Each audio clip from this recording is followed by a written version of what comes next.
पाली साहित्यों में उल्लिखित 28 बुद्धों में से नाग सभ्यता संस्कृति में से तड़हंकर, मेधंकर और दीपंकर बुद्ध का वर्णन आप वीडियो नंबर 273 में देख चुके हैं। जय भीम, नमो बुद्धाय। बुद्ध श्रृंखला के तीसरे क्रम के बुद्ध शरणंकर यानी कि समरणंकर का विवरण इस वीडियो में प्रस्तुत किया जा रहा है। इन सब के बारे में विस्तार पूर्वक जानने के लिए 28 बुद्ध और उनके अनुयायी पुस्तक अवश्य पढ़ें, जिसके लेखक डॉक्टर सूरजमल सीतम जी हैं। इसके आगे लेखक ने लिखा है कि इस संबंध में मेरी मान्यता ये है कि वैदिक काल में उल्लिखित शिव यानी कि शंकर ही शरणंकर बुद्ध थे। शिव के साथ कुछ अनर्गल बातें जुड़ने के कारण गलत लकीर के फकीर बने कुछ कट्टरवादी लोग भले ही इस तथ्य से सहमत ना हों, किंतु ये सत्य है कि शंकर यानी कि शंभु ही शरणंकर बुद्ध थे। शरणंकर शब्द कालांतर में भाषा फेर के कारण अथवा आर्यों के समर्थकों के द्वारा श्रमण धर्म के इतिहास को तोड़ मरोड़ कर प्रस्तुत करने के कारण शंकर हो गया। शंकर और शरणंकर शब्द दोनों ही एक रूपता लिए हुए हैं। इतनी समानता कि दोनों के बोलने में एक ही ध्वनि निकलती है। इस आधार से भी यही स्पष्ट होता है कि शंकर शब्द शरणंकर का ही विकृत रूप है। वैदिक कालीन शंकर के लिए अन्य नाम जैसे शिव, शंभु, महादेव, भोलेनाथ, आदिनाथ, नीलकंठ, नटराज, पशुपतिनाथ भी भारत में प्रचलित हैं। नीलकंठ शब्द के अतिरिक्त शेष सभी संबोधन शरणंकर के लिए उपयुक्त प्रतीत होते हैं। आइए अब इन संबोधनों का आशय समझ लिया जाए। शिव शब्द का अर्थ कल्याण है, सो शंकर ने अनेक जातियों के मानवों का मंगल यानी कि कल्याण किया। अपने वचनों से बहुजनों का हित और सुख साधा है। एक बार सम्राट बलि के राज्य क्षेत्र में देवों और असुरों ने समुद्र मंथन किया और उससे प्राप्त अमृत सेवन करते समय राहु असुर द्वारा अमृत ग्रहण करने की बात चंद्र ने देवताओं को बताई थी। तब राहु क्रोधित होकर चंद्र का पीछा करने लगे। चंद्रदेव भागता हुआ शंकर की शरण में आया और भयभीत हुए चंद्र को शंकर ने अपने शीर्ष यानी गुफा की चोटी पर शरण दे दी।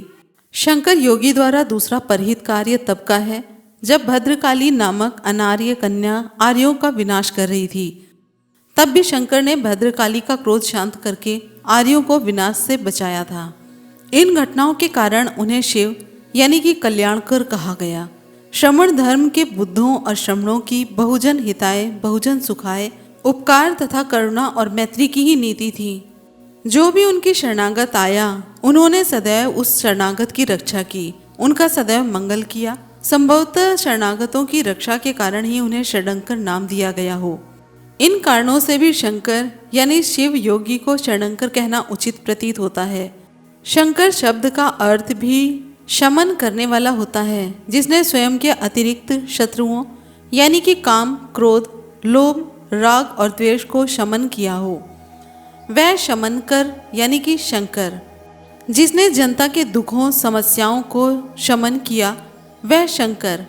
इसके आधार पर भी शंकर योगी शरणंकर बुद्ध ही ठहरते हैं। शंभु शब्द का शुद्ध रूप स्वयं भू होता है, यानी कि स्वयं के मायने अपने आप यानी कि बिना किसी आचार्य के। बहु शब्द के मायने ज्ञानी हुआ। इस शब्द से स्पष्ट होता है कि इन्हें स्वयं ही बोधि प्राप्त हुई थी। जैसे गौतम बुद्ध को स्वयं ही बोधि प्राप्त हुई, उन्हें सम्मा संबुद्ध कहा गया। इस मायने में गौतम बुद्ध को स्वयंभू भी कहा जाता है, क्योंकि सम्मा संबुद्ध का अर्थ स्वयंभू यानी कि स्वयं ही ज्ञानी होना है। इन मायनों में शंकर योगी स्वयंभू यानी कि शंभु हुए।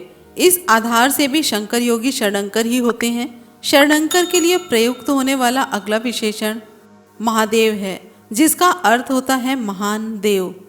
क्योंकि शंकर योगी के समकालीन 33 आर्य देवता थे, किंतु वे अनार्यों की लूटपाट करते थे, हत्याएं करते थे और स्त्रियों को छीनते थे।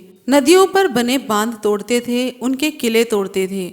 आर्यों में एक भी योगी नहीं था, फिर भी आर्यों ने अपने को देव की उपाधि प्रदान की। लेकिन शंकर योगी तो श्रमण थे, स्मृतिवान थे, साधक थे और शीलवान थे। बहुजनों की समस्याओं और दुखों का समाधान करते थे। इसीलिए नागवंशी मानव उनके स्थल के इर्द गिर्द छाए रहते थे। नाग लोग उनके सेवक थे। इस मायने में वे देवों से भी महान देव अर्थात महादेव कहलाए। वैसे भी बुद्ध और उनके अहर्त और श्रमण धर्म का अनुपालन करने वाला महान ही होता है। इस आधार से भी शंकर योगी शरणंकर ही थे। भोलेनाथ शब्द भोले प्लस नाथ 2 शब्दों का योग है।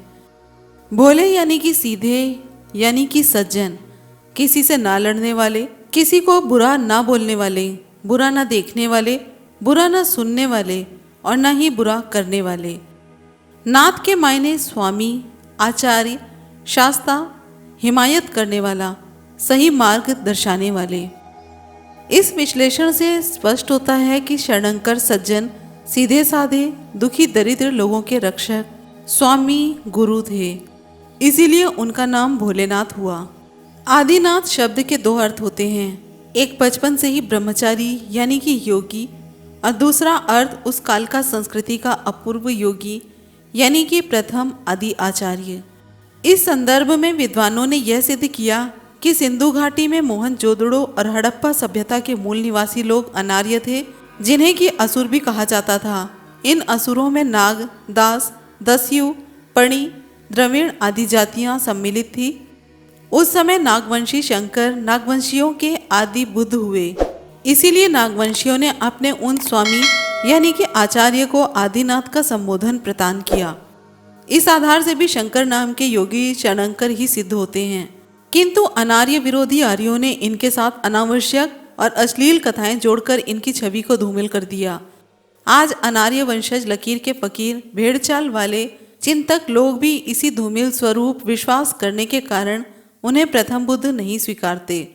शंकर का अगला संबोधन पशुपति नाथ है, अर्थात पशुपालक अथवा पशु के मालिकों के नाथ यानी कि स्वामी। वैसे ये पशुपति नाथ शब्द वेदों में रुद्रों के लिए प्रयुक्त होता है, किंतु यदि शरणंकर बुद्ध के साथ इस संबोधन को बरकरार भी रखा जाए तब भी कोई फर्क नहीं पड़ता, बल्कि उनकी छवि सुधरती ही है। इस परिप्रेक्ष्य में सिंधु सभ्यता के पणि समुदाय का वर्णन इस तथ्य को अधिक बलवत और पुष्ट करेगा। पणि समुदाय की अलग संस्कृति सभ्यता थी। इनकी सभ्यता और संस्कृति देवता समुदाय से काफी विकसित थी। ये पहाड़ों से घिरे गुप्त स्थानों में बने विकसित नगरों में रहते थे। मुख्यतः ये गोपालक अर्थात पशुपति थे। ऋग्वेद के अनुसार ये लोग पशुओं की अदला बदली करके भी धन कमाते थे। इन पशुपति पणियों के स्वामी थे शरणंकर बुद्ध, इसलिए शिव को पशुपति का स्वामी यानी पशुपति नाथ भी कहा गया है। शंकर को हिमालय प्रदेश में चौरनाथ भी कहा जाता है। इसका अर्थ चौरों के नाथ नहीं है, बल्कि ये शब्द चंवर नाथ है, अर्थात चंवरों यानी कि चमारों के नाथ। इससे स्पष्ट हुआ कि चमार नागवंशी थे। उस क्षेत्र में चंवर पशु के पालने वाले लोग आज भी चंवरपति कहे जाते हैं और शंकर को इनका पशुपति नाथ। यहाँ शंकर यानी कि शिव के समस्त विश्लेषणों की भाव और सारपूर्ण व्याख्या समझ लेने के उपरांत शिव के बुद्ध होने में कोई गुंजाइश शेष नहीं रहती। इस आधार से यहाँ यह कहा जा सकता है कि शंकर या शिव ही शरणंकर बुद्ध थे। यदि यहाँ शिव पुराण में वर्णित एक लघु कथा प्रस्तुत कर दी जाए तो यह तथ्य और भी बलवत हो जाएगा कि शिव का नाम ही शरणंकर था। कथा इस प्रकार है। एक बार प्रजापति दक्ष यज्ञ कर रहे थे। उसमें दक्ष ने शिव को इस यज्ञ में आमंत्रित नहीं किया। बाद में शिव अपने अनुयायियों सहित यज्ञ स्थल पर पहुंचे और उन्होंने वहां मारामारी मचा दी। इतना ही नहीं, दक्ष का सिर काटकर यज्ञ कुंड में डाल दिया और अनुयायियों ने यज्ञ कुंड में मलमूत्र कर दिया। भृगु ऋषि की दाढ़ी उखाड़ दी, पूषा देव के दांत तोड़ दिए और ऋत्विकों के अंग भंग कर दिए। वहां उपस्थित ऋषिगणों ने भयभीत होकर शिव को सत्कार करने को कहा, किंतु सत्कार न करने से इनकार करते हुए दक्ष ने उत्तर दिया, कपर्दी शूल धारण करने वाले मेरे 11 वैदिक रुद्र हैं। यह 12वां महेश्वर महादेव कौन है, मैं इसे जानता नहीं। ऐसा प्रतीत होता है कि यह कथा भी विरोधियों द्वारा तोड़ मरोड़ कर प्रस्तुत की गई थी, वरना श्रमण धारा के शरणंकर यानी कि शिव का यज्ञ से क्या लेना देना। वे तो यज्ञों के विरोधी थे। क्रोध और हिंसा उन्हें छू भी नहीं सकती थी। हाँ, ऐसा संभव हो सकता है कि शरणंकर के उपासक गृहस्थों ने यज्ञ विरोधी होने के कारण दक्ष का यज्ञ भंग किया हो, क्योंकि यहाँ उनके शास्त्रा का सत्कार करने से दक्ष ने इनकार कर दिया था। किंतु बाद में खबर लगने पर शरणंकर बुद्ध यानी कि शिव अपने समर्थकों को समझाने और शांत करने वहां गए हों। खैर, यहाँ हमें संपूर्ण कथा से कोई लेना देना नहीं, मात्र इस वाक्य से मतलब है कि ये 12वां महेश्वर महादेव कौन है, मैं नहीं जानता। सार रूप में यह स्पष्ट करने हेतु ये वाक्य ही पर्याप्त है कि शिव यानी कि शंकर वैदिक देवता नहीं थे, बल्कि अनार्यों के स्वामी शरणंकर बुद्ध थे। यहाँ यह भी तर्क दिया जा सकता है कि यदि शिव योगी शरणंकर नहीं थे और वे वैदिक आर्य शिव थे, तो आर्य और देवता समर्थक राजा दक्ष उन्हें ये नहीं कहता कि महादेव यानी कि शिव कौन है। तो अभी तक आपने सुना कि शैव संप्रदाय यानी कि शिव के उपासक ब्राह्मणी आर्य यज्ञों के विरोध में बौद्ध धर्म के समीपतम हैं। प्रत्यभिज्ञा दर्शन तांत्रिक शैव दर्शन ही है तथा प्राचीन तंत्र साहित्य जो उपलब्ध है वे इस तथ्य की पुष्टि करते हैं कि तंत्रों के विकास का मूल बौद्ध तंत्र ही है, जिसमें रहस्यवाद को दिया जा सकता है। महायानी साहित्य भी बुद्ध को शिव कहता है। इससे भी सिद्ध होता है कि शिव ही शरणंकर बुद्ध थे। जिन्होंने वेदों का अध्ययन किया उन्हें ज्ञात है कि वेदों में सूर्य, इंद्र, वरुण, मरुतदेव, अग्निदेव, सोमदेव तथा अश्विनी कुमारों की स्तुति में वैदिक ऋषियों द्वारा रचे गए सूक्त बहुतायत में मिलते हैं। रुद्रदेव की स्तुति में तो सूक्त के सूक्त भरे पड़े हैं। यजुर्वेद में तो इनके लिए पूरी की पूरी शतरुद्री है, किंतु शिव यानी कि शंकर की स्तुति में कोई भी सूक्त नहीं है। इसका क्या कारण है? कारण स्पष्ट है कि आर्य ऋषि शिव को वैदिक देव नहीं बल्कि अनार्यों का देवता मानते हैं। बताए गए समस्त देव तो आर्यों के देवता हैं। इससे स्पष्ट होता है कि शिव उनके आदरणीय नहीं बल्कि आर्य विरोधी थे। यदि ऐसा नहीं है तो शिव की स्तुति में बहुत से सूक्त नहीं तो चंद श्लोक तो होने ही चाहिए थे। अब यहाँ देखेंगे कि शिव को जिन अनार्य और व्रात्यों का देवता और उनका आदरणीय कहा गया है, वे अनार्य और व्रात्य किस आर्य विरोधी विचारधारा को मानने वाले थे। इस संबंध में मनुस्मृति में कहा गया है, अनार्य वे जातियां हैं जो आर्यों के चातुर्वर्ण्य सिद्धांत को स्वीकार नहीं करती थी, जिन्हें वह दस्यु कहता है। इस दस्यु शब्द के संबंध में महाभारत के शांति पर्व अध्याय 65 में लिखा है, दस्यु कोई जाति विशेष नहीं थी बल्कि दस्यु वे लोग थे जो आर्य धर्म को नहीं मानते थे। अगला समुदाय है व्रात्स्य, जिन्हें शिव का अनुयायी बताया गया है। उनके संबंध में मनुस्मृति कहती है, व्रात्स्य वे जातियां हैं जो पहले चातुर्वर्ण को मानती थी, किंतु बाद में उन्होंने चातुर्वर्ण सिद्धांत के विरुद्ध विद्रोह कर दिया। इस आधार से सिद्ध होता है कि दस्यु और व्रात्स्य समुदाय बौद्ध थे तथा शिव योगी अनार्यों और व्रात्स्यों के शास्ता शरणंकर बुद्ध ही हैं। एक अन्य सटीक तर्क है जिसके आधार पर शिव को शरणंकर बुद्ध सिद्ध किया जा सकता है। वो ये है कि शिव समाधि और वेश के आधार पर बुद्ध ही दिखते हैं। यह बात बाजार में बिक रहे गौतम बुद्ध और शिव के चित्रों से स्पष्ट हो जाती है। यदि दोनों के चित्रों को एक साथ रख लें और शिव के चित्र में प्रदर्शित नाग, गंगा, त्रिशूल और डुगडुगी पर रंग पोत दें अथवा इन्हें दृष्टि से ओझल करके देखें, दोनों में कोई भी अंतर नहीं दिखेगा। बिल्कुल एक समान योगी यानी कि श्रमण नजर आते हैं। जहाँ गौतम बुद्ध के शीश का कपाल ऊपर को अधिक उभरा हुआ था, जो केशों की कपर्दी जैसे दिखती थी, वहीं शिव के शीश पर भी कपर्दी है। वही पद्मासन वाली साधना, वही गौतम बुद्ध जैसी आशीर्वचन की मुद्रा में शिव का हाथ, गौतम बुद्ध जैसी वही सतर्क मुद्रा में ग्रीवा, मस्तक और कमर में दिखते हैं शिव के। गौतम बुद्ध जैसी वही प्रसन्न मुख मुद्रा और अर्ध खुले नेत्र, नासिका के अग्रभाग पर दृष्टि जमाए हुए बैठे हैं शिव। जैसा गौतम बुद्ध के मुखमंडल के चहुं ओर प्रज्ञा का अवलोकित आभायुक्त चक्र है, वही चक्र शिव के मुखमंडल पर दृष्टिगोचर हो रहा है। ये मुद्रा संकेत शिव यानी कि शंकर को ही बुद्ध सिद्ध करती हैं। अब तिल मात्र भी शिव के शरणंकर बुद्ध होने का कोई गुंजाइश नहीं रह जाती। जबकि यहाँ शिव और शंकर को शरणंकर बुद्ध सिद्ध किया जा चुका है, किंतु कट्टरवादी मानव, लकीर के फकीर, अचिंतक व्यक्ति मेरे इस तथ्य को अब भी आसानी से स्वीकार नहीं करेंगे। वे अवश्य ही यह प्रश्न करेंगे, यदि शंकर श्रमण धारा के बुद्ध हैं, तब जैसे 28वें बुद्ध गौतम आडंबरों से रहित हैं, वैसे शिव क्यों नहीं? उन्होंने त्रिशूल, डुगडुगी, नाग, मस्तक पर त्रिपुंड रेखाएं क्यों धारण कर रखी हैं? वे अपना लिंग यानी कि शिष्ण क्यों पुजवाते हैं? वे क्रोधी स्वभाव व संहार करने वाले क्यों हैं? वे भांग का सेवन क्यों करते हैं? वे सती यानी कि पार्वती को क्यों भोगते हैं? यदि वे ये प्रश्न करते हैं तो उचित ही है, उन्हें ये प्रश्न अवश्य ही करने चाहिए। शिव योगी के साथ जुड़े इन आडंबरों पर वास्तव में प्रश्न चिन्ह लगने ही चाहिए, अन्यथा सत्य का उजागर कैसे होगा। वैसे इन प्रश्नों का उत्तर देना कोई मुश्किल कार्य नहीं है। वीडियो के अगले भाग में आपको सटीक उत्तर प्रस्तुत किए जा रहे हैं। अगर आप भी जानना चाहते हैं इन सब सवालों के जवाब, तो बिना स्किप किए पूरी वीडियो अंत तक सुने। जरा आप ही सोच समझकर बताएं कि शंकर योगी थे अथवा बाजीगर या सपेरे। क्या वे डुगडुगी और नाग रखते थे? मेरा प्रश्न है कि यदि वे बाजीगर अथवा सपेरे थे तो वे अष्टांगिक मार्ग की साधना क्यों कर रहे हैं? और जब वे योगी यानी कि साधक थे तब उनके पास डुगडुगी और सर्पों का क्या काम? कोई योगी क्या डुगडुगी लेकर नाचता फिरेगा या फिर नागों का तमाशा दिखाता फिरेगा? पाणातिपाता वेरमणि सिक्खा पदंग, इस वाक्य को दोहराने वाला यानी किसी की हत्या न करने वाले योगी को त्रिशूल का क्या करना है? अहिंसा मूलक श्रमण अपने पास त्रिशूल यानी कि मारक हथियार क्यों रखेगा? समाधि में बैठकर मन यानी कि चित्त को शांत करने वाले और काम क्रोध लोभ राग व द्वेष पांचों शत्रुओं का शमन करने वाला शमनकर यानी कि शंकर क्रोधी क्यों होगा? वह संहार क्यों करेगा? मैत्री और करुणा, कामेसु मिथ्याचारा वेरमणि, व्यभिचार से विरत रहने की शिक्षा देने वाले योगी की कामिनी पार्वती से संबंध क्यों होगा?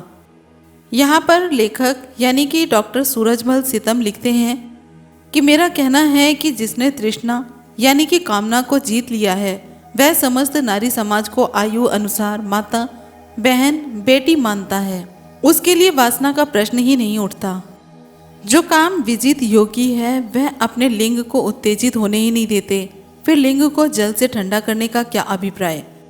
वैसे भी पुराण इस बात की साक्षी देते हैं कि पार्वती से शिव ने कभी भी संभोग नहीं किया, क्योंकि गणेश पार्वती के संभोग के उपरांत नहीं हुआ, वरन पार्वती के शरीर के उपटन के मैल स्वरूप उत्पन्न हुआ है। इससे सिद्ध होता है कि पार्वती से उनका कोई भी संबंध नहीं था। तृष्णा पर काबू रखने वाले और सुरा मेरिया मज्जा पमांद ठाना वेरमणि यानी कच्ची पक्की शराब और प्रमाद उठाने वाली अन्य नशीली वस्तुओं का उपयोग न करने का उपदेश देने वाला योगी श्रमण, अहर्त का आंख, धतूरा, भांग आदि मादक वस्तुओं से उनका क्या मतलब? शंकर वास्तव में बुद्ध थे और ये सभी आडंबर उनके सिर विरोधी आर्यों द्वारा मढ़ दिए गए थे। अब यहाँ पर एक खास प्रश्न यह उठता है कि आखिर एक बुद्ध के सिर ये सभी आडंबर किसने और क्यों मढ़ दिए? सबसे पहले इस प्रश्न को हल करने के लिए ये बात ध्यान देने योग्य है कि मानव के विकास काल से देश में एक बहुदेववादी प्रवृत्ति प्रधान हिंसा मूलक और दूसरी निवृत्ति प्रधान अहिंसा मूलक आध्यात्मवादी श्रमण धारा एक साथ प्रवाहित होती आ रही है। दूसरी बात ये भी ध्यान में रखनी होगी कि शिखर चढ़ते हुए प्रतिभावान मानव से जमीन पर पड़े व्यक्ति में घृणावश कुंठा की प्रवृत्ति समाज में आज भी पाई जाती है। ये व्यक्ति उस सम्मान प्राप्त प्रतिभामान व्यक्ति को अपमानित करने, उसे नीचा दिखाने का असफल प्रयास करता रहता है और उन पर अनेक मिथ्या निराधार आरोप लगाता है। इसी संदर्भ में अगर हम इतिहास पर ध्यान दें तो याद होगा कि शैव धर्मावलंबियों की शिव की पूजा में आस्था प्रमुख थी, क्योंकि जब शरणंकर अहिंसक मूलक आध्यात्मवादी श्रमणों की कल्याणकारी धारा को जन जन तक पहुंचा रहे थे, उनकी ख्याति सुदूर देशों दिशाओं में पवन वेग से अनवरत अपना प्रभाव जमा रही थी। उनके धर्म के अनेक अनुयायी बन रहे थे। ऐसे में यदि बहुदेववादी अलौकिक धारा के पोषक घृणावश ऐसा कार्य करें तो आश्चर्य की बात नहीं है। आरंभ से इनकी नीति यही रही है, जो अपने से विरुद्ध है उसका मूलोच्छेद करके उसका अस्तित्व मिटा दें। यदि ऐसा करना संभव ना हो तो फिर उसकी खूब निंदा करके उसे बदनाम करना, ताकि आम जनता उनसे घृणा करने लगे। जब ये दिखे कि ये उपाय भी कारगर सिद्ध नहीं हुआ, तब जो जनता उसकी भक्त है उनमें चेले बनकर घुस जाना, उनके प्रवर्तकों की अति प्रशंसा करके उन्हें अलौकिक देवता का अवतार मान लेना और खुद उस धर्म का पूज्य गुरु बन बैठना और धर्म को भीतर से दूषित और भ्रांतिपूर्ण बना देना। कुछ ऐसा ही शिव और उनकी जनता के साथ हुआ कि आर्यों ने शिव का भक्त बनकर जब शिव का विकृतीकरण करना शुरू किया तो उन्होंने शिव यानी कि शंकर की इतनी दुर्दशा की कि शिव को योगी से भोगी करुणावान व मैत्रीवान से संहारकारी, रुलाने वाला, वैदिक रुद्र, शूल पाणी और डुगडुगी बजाने वाला, चिता भस्म लेपन करने वाला, पंचमुखी यानी कि अजीब आकृति, गंजेड़ी, भंगेड़ी, आंख धतूरा खाने वाला, नग्न शरीर रहने वाला अघोरी, वैदिक देव, विष्णु भक्त, विष्णु के मोहिनी रूप के पीछे कामातुर होकर भागने वाला बना डाला। इतना ही नहीं, ये लोग दूसरे धर्म वालों को इससे भी अधिक कुछ कहने में नहीं चूकते हैं। जितना कह सकते हैं कह डालते हैं। जब अहिंसा मूलक श्रमण धारा के बौद्धों को असुर, नास्तिक कहा जा सकता है, उनकी प्रतिमाओं को विध्वंस किया जा सकता है, बौद्धों की हत्या की जा सकती है, बौद्धों को बुद्धू कहा जा सकता है, तथा श्रमण धारा के इंद्रिय जीत जैन मुनियों को नंगा बूचा सबसे ऊंचा यानी कि नंगा और ओछा कहा जा सकता है। मुंड मुंडाए तीन गुण, सिर की मिट जा खाज, खाने को हलवा मिले लोग कहें महाराज। जब ये भी कह सकते हैं, तब यदि श्रमण धारा के अहिंसा मूलक आध्यात्मवादी शंकर को वे शेष्ण प्रेमी, नशेड़ी, भंगेड़ी, मस्त मलंग, शूलधारी, संहारकारी, डुगडुगी वाला बाजीगर और कामी पुरुष आदि कहें तो कोई विस्मय की बात नहीं है। ये उनकी आदत में शुमार है। शंकर योगी के साथ अनावश्यक बातें अलौकिक धारा वाले बहुदेववादियों द्वारा घृणावश जोड़ दी गई हैं। ये तर्क की कसौटी पर खरा व सटीक बैठता है। शंकर शमनकर थे, शिव कल्याणकारक थे, बोधि यानी कि प्रज्ञावान थे, साधना यानी कि विपश्यना करने से महान देव थे, अहर्त योगी थे। आज भी उनका विपश्यनारत चित्र बाजार में उपलब्ध है, जैसा कि विपश्यनारत गौतम बुद्ध का। अब शंकर के साथ जोड़ी गई अनावश्यक बातों के रहस्य को यहाँ उजागर किया जाएगा। पहला है, नागवंश और नागवंशियों के बारे में आप पिछले वीडियो में विस्तार से सुन चुके हैं। उसमें यह भी बताया गया है कि नागवंशी पुरुष अपनी पगड़ी पर अपने पूज्य नाग का टोटम यानी कि चित्र का प्रतीक रूप में धारण करते थे और उनकी स्त्रियां अपने मस्तक के ऊपर के केशों की एक लट को नागवन आकृति में बनाती थी तथा मस्तक पर लहराते हुए नाग के आकार की बिंदी धारण करती थी। ऐसे ही सिर पर नागों का चित्र लगाने का प्रचलन सिंधु सभ्यता में भी था। उत्खनन में ऐसी ही सील प्राप्त हुई है। मोहनजोदड़ो की खुदाई से प्राप्त कुछ सीलों में एक चबूतरे पर योगासन में एक योगी बैठा हुआ है। उसके दोनों ओर दो पुजारी यानी कि उपासक झुककर उसकी पूजा कर रहे हैं। इन दोनों के सिर पर नागफन दिखते हैं। इससे भी स्पष्ट होता है कि उस समय नाग लोग सिर पर अपने वंश के टोटम के रूप में नाग आकृति धारण करते थे। इसी प्रकार शंकर योगी भी नागफनाकृति धारण करते थे, जीवित नाग या सर्प नहीं। पुरुष लोग 3, 5 अथवा 7 नागफन सिर पर पहनते थे तथा नारियां एक पहनती थी। ये नागफन कृत्रिम होते थे, जैसे कि पत्थर की मूर्तियों में नाग पुरुष व नागिन स्त्रियों से प्रकट होता है। जोहाक संभवतः इनका एक पूर्व पुरुष था जो कि नागवंशी औरतों से ठीक दुगना था तथा ऐसा ही जिंद अवेस्ता के 3 सिर थे, जिनमें 2 नागों के मध्य में एक आदमी का सिर था। ऐसे ही पारसिया में पेर से पोलिस के पास नक्शी रुस्तम में उभरा हुआ है। इसमें घोड़े के पैरों के बीच में पर्थियन राजा अवेर्दन पड़ा है, जिसके सिर के इर्द गिर्द 2 नाग लिपटे हुए हैं।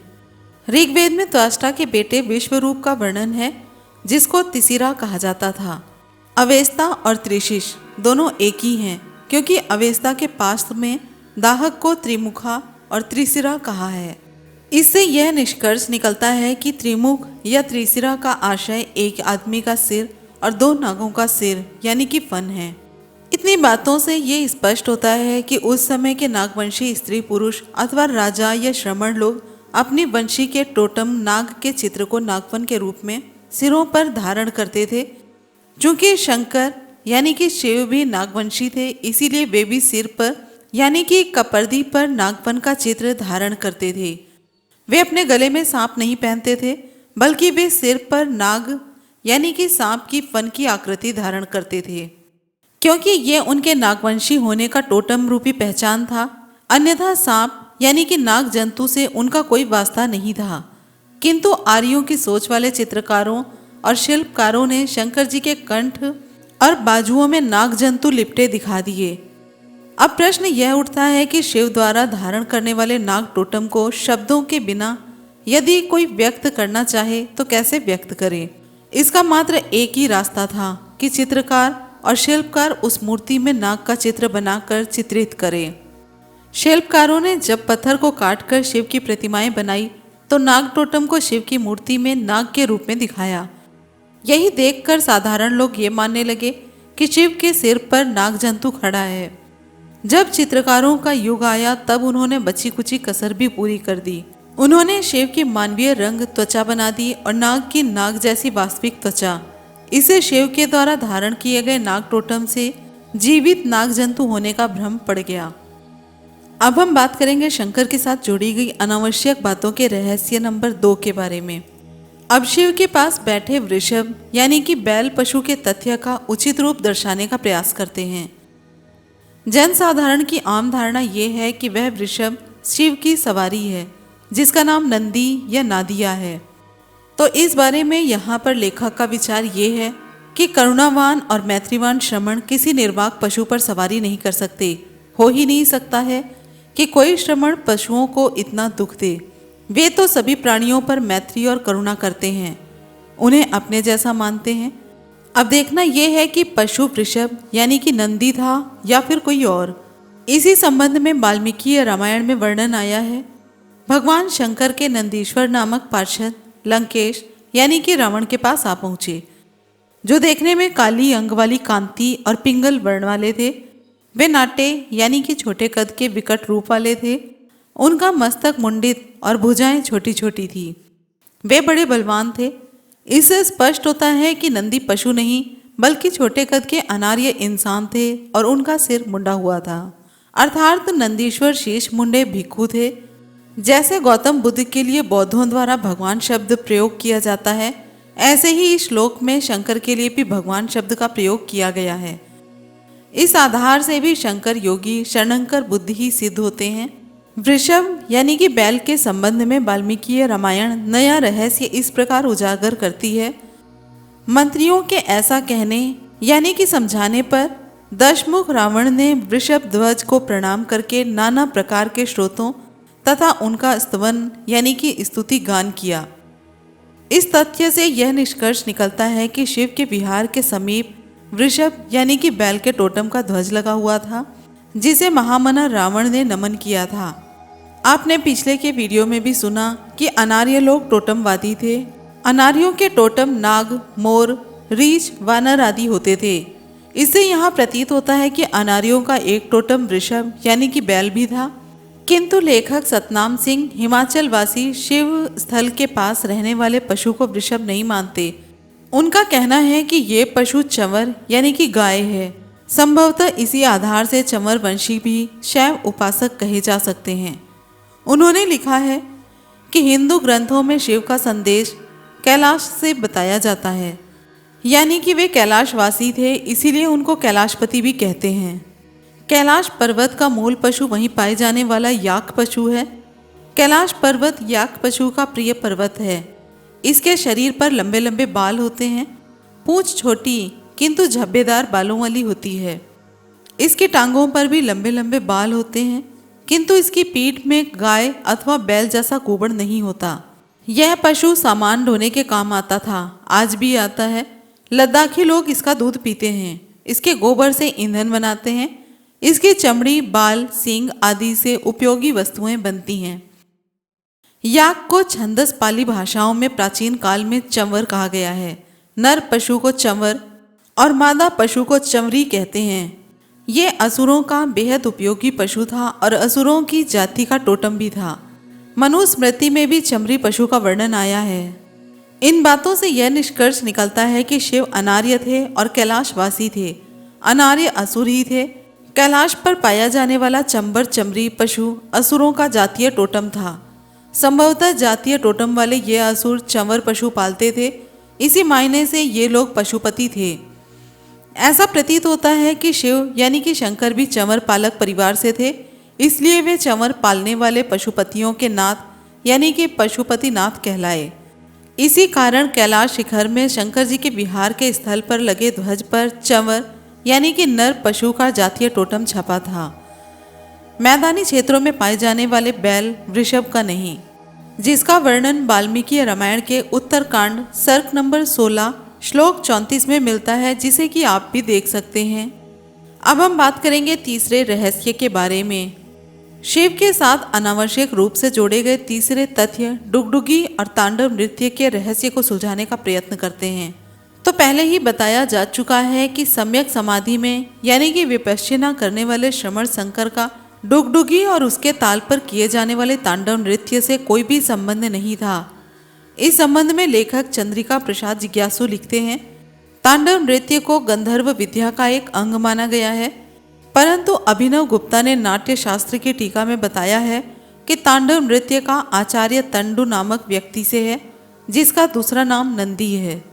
यह व्यक्ति नृत्य कला में निपुण था, अतः उसी के नाम से इस नृत्य कला का नाम तांडव नृत्य पड़ा। चूंकि तंडु डमरू के ताल पर अक्सर नृत्य किया करता था, वह पुरुष होकर नारी की भांति नाचता था। यह सोचकर कि कोई उसका मजाक न करे बल्कि श्रद्धापूर्वक उसका नृत्य देखे, उसने इसका नाम अपने गुरु के नाम से शिव नृत्य कहना आरंभ कर दिया। उसका प्रचार जोरों पर हुआ। इस प्रचार से जनसाधारण ने इसे शिव का तांडव ही समझ लिया और डमरू को भी शिव के शीश पर थोपकर उन्हें नटराज कहा जाने लगा। जबकि श्रमण धारा के बुद्ध धर्म में शीलों के अंतर्गत 7वें शील में नच्य गीत वादित विसूक दसन वेरमणि सिक्खा पदंग समाधियामी यानी कि नृत्य करने, गीत गाने, वाद्य यंत्र बजाने और नृत्य देखने से विरत रहने की शिक्षा प्रदान की जाती है। इस आधार से भी यह स्वीकार नहीं किया जा सकता कि श्रमण शंकर तांडव नृत्य करते थे। यह कहने का आधार मिलता है शंकर यानी कि शरणंकर बुद्ध थे।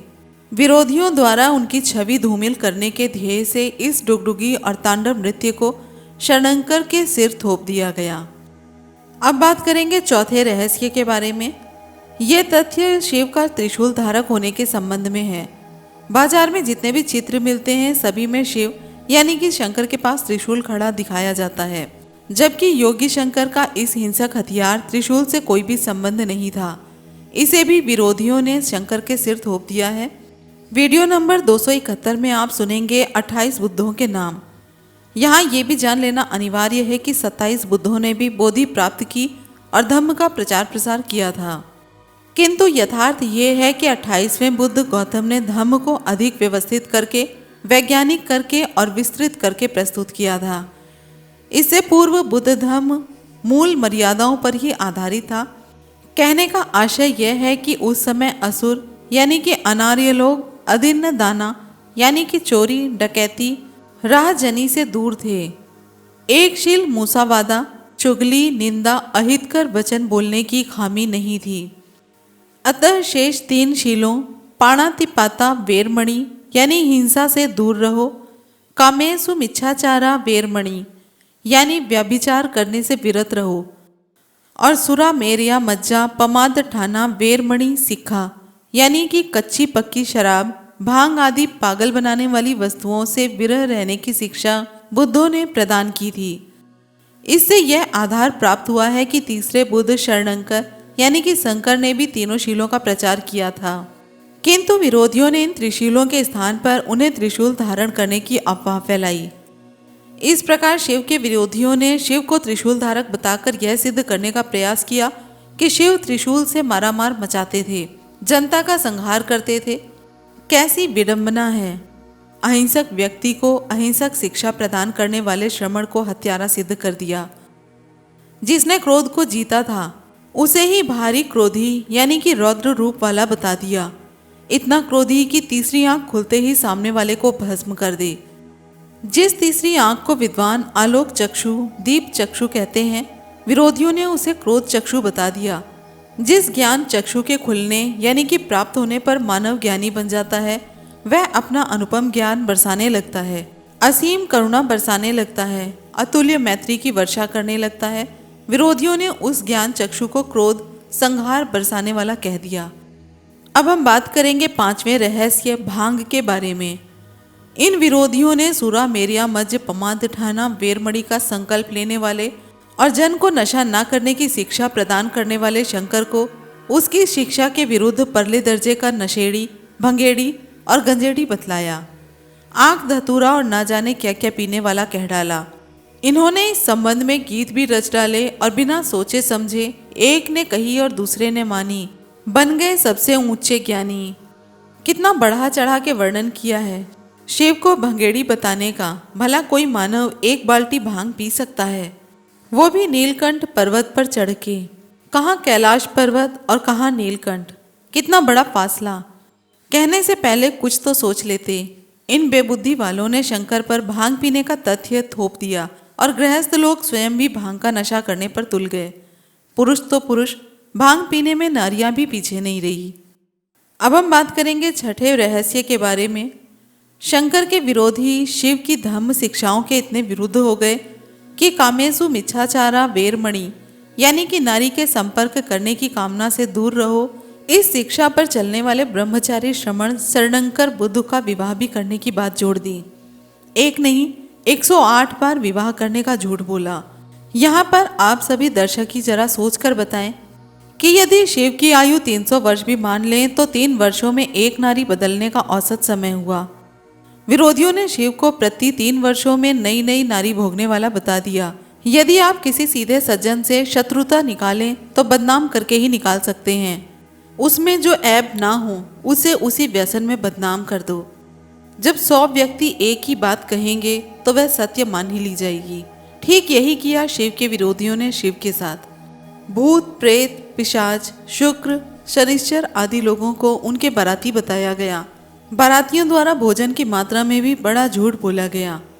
अब आप भी बताएं कि क्या किसी देश अथवा जाति का मानव हजारों मन भोजन खा सकता है।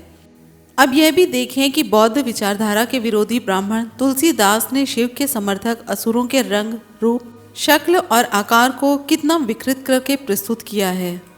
बहुदेववादी इहलौकिक धारा के कवि तुलसीदास दूसरी धारा के समर्थकों के विषय में अपने मन की भड़ास निकालने के चक्कर में जेलिसी की अंतिम सीमा को भी पार कर गए हैं। उन्होंने अपने काव्य में शिव के समर्थकों यानी कि कल्याणकारी धर्म के उपासकों में किसी को बड़े मुख वाला तो किसी को मुख विहीन यानी कि बिना मुख का बताया है। किसी को बिना हाथ पांव वाला तो किसी को कई कई हाथ पांव वाला कहा है। किसी को बड़ी आंख वाला तो किसी को बिना नेत्रों वाला बताया है। किसी को बड़ा सिर वाला तो किसी को कमजोर और किसी को कंकाल जैसे दुबले शरीर वाला बताया। किसी किसी को पशु में कुत्ता सुअर और गीदड़ जैसे मुख वाला और पिशाच कहा है। अब यहाँ यह विचारणीय है कि क्या कोई मानव बिना मुख वाला होता है अथवा बिना पाँव वाला कोई व्यक्ति बारात में जा सकता है, या कोई व्यक्ति पशु जैसे अंगों वाला होता है। क्या कोई व्यक्ति कुत्ता सुअर और गीदड़ के मुख वाला होता है? उत्तर होगा कि ऐसा नहीं होता। इन सब बातों से विरोधियों के संकुचित दिल दिमाग में बसी घृणा और जेलेसी का पता चलता है कि वे दूसरे धर्म वालों को कितना विकृतीकरण पेश कर सकते हैं। अब यहाँ पर यह बताना आवश्यक है कि शिव के अनुयायी पिशाच भूत प्रेत राक्षस कैसे और वे कहाँ के निवासी थे। यथार्थ ये है कि भूत प्रेत पिशाच और राक्षस आदि शब्द जातियों के नाम थे। पिशाच मूल निवासी प्रतिष्ठित जाति रही है जो असुर अनार्य थे। ये नागवंश से संबंधित थे। महाभारत में इन्हें यानी कि पिशाच को हिमालय का रहने वाला कहा गया है। मत्स्य पुराण में भी इन्हें हिमालय निवासी ही बताया गया है। नीलमत पुराण इन्हें कश्मीर का बताता है तथा मिलिंद पन्हो बौद्ध ग्रंथ में इन्हें गांधार कश्मीर और उत्तर पश्चिम भारत का निवासी लिखा है। रजत रंगड़ी में पिशाचपुर स्थान का और पुराण में पिशाचों का वर्णन मिलता है। पुराणों में पिशाचों के स्वामी शिव कहे गए हैं और इसी से ये निष्कर्ष निकलता है कि पश्चिम दिशा में बसने वाले लोगों को पिशाच कहा गया। ऋग्वेद में पिशाच शब्द एक बार आया है लेकिन सामान्य अर्थ में। अथर्ववेद के आते आते यह पिशाच जाति प्रेत शत्रु का अर्थ देने लगती है। वामन शिवराम आपटे तक आते आते पिशाच शब्द भूत बेताल दुष्ट प्राणी शैतान का रूप धारण कर चुका होता है। इसी से यह निष्कर्ष निकलता है कि विरोधी आर्यों ने इस शब्द के अर्थ का अनर्थ ही कर दिया। किसी जाति के संपूर्ण मानवों को शैतान दुष्ट और बेताल आदि कहना कहाँ का औचित्य था। मैकडोनेल और कीथ महोदय ब्राह्मणों के इस षड्यंत्र को भली भांति समझते हुए लिखते हैं, कालांतर में पिशाच शब्द विरोधी जाति के मानवों के लिए प्रयुक्त किया जाने लगा था। इस व्याख्या से ये स्पष्ट हो जाता है कि पिशाच शब्द एक जाति के लिए उपयोग होता था। पिशाच लोग आर्यों के शत्रु थे क्योंकि आर्य इनसे विरोध करते थे। पिशाच जाति के स्वामी यानी कि गुरु शंकर ही थे। पिशाच लोग शंकर योगी के अनुयायी थे, जिन्हें घृणा के कारण दुष्ट और शैतान कहा गया था। प्रेत नाम की जाति भी हिमालय क्षेत्र की घाटी की निवासी थी। ये भी नागवंशी थी और शिव की अनुयायी थी। यहाँ पर लेखक का मत ये है कि संभवतः ये लोग हिमालय से परे यानी कि पार रहने वाले थे, इसीलिए इनका नाम पारेत पड़ा। बाद में ये शब्द प्रेत बोला जाने लगा। भूत शब्द कहीं भी अकेला प्रयोग नहीं हुआ, बल्कि पिशाचों के साथ और प्रेतों के साथ वर्णन में आता है, जैसे कि भूत पिशाच और भूत प्रेत। विद्वान इस बात पर एकमत हैं कि आर्य बाहर से आए और प्रेत पिशाच दास दस्यु अनार्य और असुर यहाँ के मूल निवासी थे। इसलिए विदेशी आर्यों ने इन्हें पूर्व यानी अतीत में बसे होने के कारण भूत भी कहा। आजकल पूर्व में रह रहे व्यक्ति जो मर चुका हो उसे भी भूत कहा जाता है, किंतु यह भौतिक यानी स्थूल शरीर के साथ नहीं होता, बल्कि उसके संस्मरणों के लिए होता है। वास्तव में भूत पिशाच और प्रेत शब्द मानव जाति के लिए ही आए हैं जो नागवंशी थे, और ये सब भी अपने शीश पर नागपन की आकृति को लगाते थे। क्योंकि शंकर भी सिर पर नागपन के चित्र को लगाते थे, इसलिए कहा जा सकता है कि ये जातियां उनकी सेवक थी, उनकी अनुयायी थी। अब बात करेंगे 7वें रहस्य के बारे में। शिवलिंग शब्द के पीछे क्या षड्यंत्र है, पीछे हम बता चुके हैं कि शंकर यानी कि शिव बुद्ध हैं। वे सम्यक संबोधि प्राप्त योगी हैं। वे कामेसु मिच्छाचारा यानी कि वासना से दूर रहने का संकल्प लिए थे। फिर इन अर्थों में वे नारी भोगी कैसे हो सकते हैं? बिल्कुल नहीं। वे वासना से कोसों दूर थे, किंतु विरोधी ठहरे विरोधी। जो मन में आया कह दिया। जो व्यक्ति जिस व्यसन से दूर हो उसे उस व्यसन में बदनाम करना बहुत आसान होता है। यदि आप 100 व्यक्तियों से कहोगे तो उनमें से 50 व्यक्ति जरूर आपकी झूठी बात को भी एकदम सत्य मान लेंगे, और थोड़े ही दिन में वह व्यक्ति बदमाश कहा जाने लगेगा। ऐसे ही शंकर के विरोधियों ने उन्हें 108 विवाह करने वाली अफवाह फैलाई। इन्होंने इतने पर ही संतोष नहीं किया, बल्कि उन्हें एक नंबर का कामी पुरुष औरत वासना के पीछे लगा रहने वाला कहकर भी प्रचारित किया। शिव पार्वती के मध्य इतनी निचले दर्जे की अश्लीलता के किस्से रच डाले जो हमारी समझ से यहाँ प्रस्तुत करने लायक नहीं है। इनका प्रदर्शन विरोधियों ने शिवलिंग को पार्वती की योनि के साथ दिखाकर किया। वैसे ये तथ्य बिल्कुल सरासर झूठ है, क्योंकि मंदिरों में रखा हुआ शिवलिंग देखने पर ऐसा प्रतीत नहीं होता कि वह योनि में प्रवेश लिंग है। यदि ये बात सत्य होती तो वहां मात्र योनि ही दिखती, उस पर लिंग खड़ा नहीं होता। इससे सिद्ध होता है कि वासना और पार्वती से शंकर का कोई संबंध नहीं था। ऐसा प्रतीत होता है कि विरोधियों ने पर्वतीय क्षेत्र के हिमाचल की युवती को शंकर को बदनाम करने के लिए उनके विहार स्थल के पास भेजा था। पार्वती आसपास में भ्रमण करने वाले शंकर के अनुयायियों को दिखाने हेतु सज धज कर नृत्य करने जाया करती थी और लोगों से शिव के साथ रात बिताने की झूठी चर्चा करती थी। फिर क्या था, शंकर पूरी तरह से बदनाम हो गए। ठीक ऐसे ही जैसे 28वें बुद्ध गौतम को बदनाम करने के लिए विरोधियों द्वारा श्रावस्ती की कन्या चिंचा माड़विका को बुद्ध के विहार में भेजा गया था। चिंचा भी सज धज कर श्रावस्ती विहार पर प्रतिदिन चक्कर काटती थी। एक दिन वह भगवान बुद्ध के अनुयायियों उपासकों से ऐसे बोली कि मैं रात भर तुम्हारे शास्ता तथागत बुद्ध के साथ एक ही कुटिया में निवास करती हूँ और गौतम के साथ ही रमण करती हूँ। मेरी सारी रात गौतम बुद्ध के साथ बीतती है। थोड़े दिन बाद एक दिन जेतवना राम विहार में तथागत सम्यक संबुद्ध अपने विशाल भिक्षु संघ और उपस्थित उपासक समूह को प्रवचन दे रहे थे। उस दिन चिंचा युवती पेट से काठ यानी कि लकड़ी की गोल मुट्ठी बांधकर गर्भवती का हाल बनाकर वहां पहुंची। चिंचा ने अपने गर्भ की ओर इशारा करते हुए कहा, गौतम, यह गर्भ तुम्हारा ही है। अब गर्भ का समय पूरा हो चुका है, तो बताओ तुमने मेरी प्रसूति के लिए क्या प्रबंध किए हैं? बस घी और तेल का प्रबंध कर दो। यदि तुमसे प्रबंध ना हो सका तो यह तुम्हारा उपासक सेठ अनाथपिंडिक और महोपासिका विशाखा बैठी है, इनसे कहकर ही मेरा प्रबंध करा दो। अगर प्रसूति बिगड़कर मेरी जान चली गई तो यह अपराध तुम्हारे सिर ही लगेगा। ऐसे कहते कहते चिंचा की जोर से खांसी उठी। अचानक खांसी के झटकों से उसके पेट पर बंधी लकड़ी की मुट्ठी खिसक गई और लकड़ी खिसक कर धड़ाम से चिंचा के पैरों पर आ गिरी। इस प्रकार चेंचा की झूठी कहानी की पोल सबके सामने खुल गई। अब आप स्वयं ही निर्णय लें। जब 28वें बुद्ध गौतम को बदनाम करने के लिए विरोधियों द्वारा चेंचा नामक युवती को भेजा जा सकता है, तब क्या श्रमण धारा के तीसरे बुद्ध शरणंकर यानी कि शंकर को वासना में बदनाम करने के लिए पार्वती व सती नामक कन्याओं को क्यों नहीं भेजा जा सकता? उत्तर होगा बिल्कुल सही बात है। अन्यथा पार्वती और सती से योगी श्रमण यानी कि शरणंकर बुद्ध का क्या मतलब? किंतु खेद की बात यह है कि इन कन्याओं के षड्यंत्र की पोल न खुल सकी। खुली भी हो तो क्या पता विरोधियों द्वारा उस पोल को तोड़ मरोड़ कर शिव के साथ पार्वती या सती के विवाह की नई कथा प्रस्तुत कर दी गई हो। अब बात करेंगे 8वें रहस्य के बारे में। अब शिवलिंग उनकी जनेंद्रिय है या कुछ और? इस प्रश्न को हल करने का प्रयास करते हैं। पुरुष इंद्री को शिश्न कहते हैं, लिंग नहीं। लिंग शब्द तो प्रतीक है। शिव के समर्थक इस लिंग को शिव का शिश्न और नीचे के भाग को पार्वती की योनि बताते हैं, जबकि उन्हें इतना भी ज्ञान नहीं कि यदि पार्वती की योनि में शिव का शिश्न है तो वह योनि पर खड़ा नहीं दिखना चाहिए। हमारा मानना है कि यह शिव के स्तूप का प्रतीक है, जिसमें शिव का भिक्षा पात्र, चर्म, वस्त्र रखे होंगे, जैसे बौद्ध स्तूपों में भी तथागत के पात्र आदि रखे होते हैं। इसका उत्तर यहाँ से आरंभ किया जा सकता है। बुद्ध धर्म में शून्य तत्व का बड़ा महत्व है।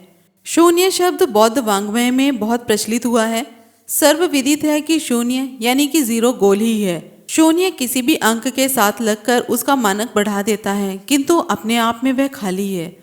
अकेले शून्य का कोई महत्व नहीं। संसार में जो कुछ भी है वो सब शून्य से ही बना है और अंत में शून्य ही हो जाना है। आपने कभी कभी जल में बना हुआ बुलबुला भी देखा होगा। इस बुलबुले का आकार भी गोल ही होता है, जैसे खांड का एक छोटा सा बताशा होता है। अंदर से वह शून्य होता है, क्षण भर में ही वो भंग यानी मिट जाता है। ऐसे ही संसार की प्रत्येक वस्तु और जीव शून्य होने वाला है। इसी आधार पर सभ्य संखारा अनिच्चा, सभी संस्कारों को जीवंतों अनित्य, जो कि सदैव न रहने वाला हो, वो कहा गया है। इसलिए स्तूपों की छत को बुलबुले जैसे गोल बनाया जाता है, ताकि शून्य का मानव को सदा स्मरण रहे। जब भी वह विहार में आए, उसकी दृष्टि पड़ते ही वह शून्य को समझ जाए। जब भी वह स्तूप का दर्शन करे, उसे तुरंत स्मृति आ जाए कि सभी कुछ शून्य होना है। इसमें जिस श्रमण की अस्थि अवशेष रखे हैं वह भी शून्य हो गया। इसी उद्देश्य से बौद्धों में विहार का ऊपरी भाग और स्तूप को गोलाकार यानी कि शून्य आकृति का बनाया जाता है। इसी तर्ज पर यदि शिव टोटम यानी कि लिंग को ध्यान से देखेंगे तो पता लगेगा कि वह भी बौद्धों के स्तूपों और विहारों की बुर्जी की तरह बुदबुदे के आकार या फिर बताशे के आकार का बना है। इस आधार से शिवलिंग बौद्धों का मठ यानी कि स्तूप ही सिद्ध होता है। इसके सामने की तरफ समानांतर बनी 3 लकीरें यानी कि रेखाएं बौद्धों के त्रिशरण के 3 वाक्य हैं। ऐसा प्रतीत होता है कि तत्कालीन समय के बौद्ध इन त्रिशरण वाक्यों को स्तूप पर लिखवाते थे। जैसे कि मध्य प्रदेश में स्थित भोपाल के सांची स्तूप के द्वार पर बनी 3 पट्टियों को देखा जा सकता है, जो बौद्धों के त्रिशरण वाक्यों की स्मृति दिलाती है। शिवलिंग पर बनी तीनों रेखाओं के मध्य बने चिन्ह, जिसे कि लोग शिव का तीसरा नेत्र कहते हैं, वह तीसरा नेत्र नहीं बल्कि दीप की ज्योति है, बोधि का प्रतीक है, जो कि बुद्ध धर्म के अति दीपोभव का प्रतीक दीप शिखा यानी कि लौ है। इससे भी शिवलिंग यानी कि शिव का शिश्न नहीं बल्कि बौद्धों का स्तूप ही सिद्ध होता है और शिव यानी कि शंकर शरणंकर बुद्ध ही सिद्ध होते हैं। जिन लोगों को अब भी शिवलिंग के बौद्ध स्तूप होने में संदेह हो, वह बौद्धों के किसी भी स्तूप का काफी दूर से चित्र लेकर देखें। सिर्फ इतना ध्यान रखें कि चित्र क्लोजअप ना हो, इसलिए चित्र में उन्हें यह स्तूप शिवलिंग जैसा ही नजर आएगा। उस पर लिखे गए तीनों वाक्य बुद्धंग शरणं गच्छामि, धम्मंग शरणं गच्छामि, संघं शरणं गच्छामि ठीक से पढ़े नहीं जाएंगे, बल्कि मात्र हल्की हल्की 3 रेखाएं सी दिखेंगी। इस आधार से भी शिवलिंग बौद्ध स्तूप ही स्पष्ट होता है, जो अनित्यता यानी कि शून्य याद दिलाता है। अर्थात शिवलिंग शिव का शिश्न नहीं बल्कि बौद्ध स्तूप है। अब हम बात करेंगे 9वें रहस्य यानी कि शिवलिंग पर जल चढ़ाने की। ये आखिरी रहस्य है जिसको सुनने के बाद आप खुद ही समझ जाएंगे कि बौद्ध स्तूप है या फिर शिवलिंग।